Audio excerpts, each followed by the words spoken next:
Welcome to The Last Breakfast. Please enjoy the video. In this video, I will show how to make Creme Brulee coffee. First, brew a strong espresso shot, about 1.5 ounces, as your base. While it's hot, combine 1 tablespoon of sugar with 1/4 teaspoon of vanilla extract. Stir this mixture into your hot espresso until the sugar is completely dissolved. This creates the sweet, aromatic foundation for your drink. Next, we'll create the creamy custard layer.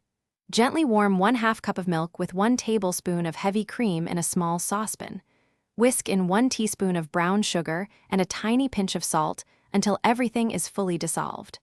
Slowly pour this warm, sweet milk mixture into your prepared espresso, stirring continuously to combine the flavors beautifully. This step adds that signature richness. Now for the iconic caramelized topping. Sprinkle 1 to 2 teaspoons of granulated sugar evenly over the coffee's surface. The key is an even layer. Use a kitchen torch to caramelize the sugar until it turns a beautiful golden brown and becomes bubbly. If you don't have a torch, you can carefully broil it in an oven for a very short time, but watch it closely to prevent burning. This creates the satisfying crack.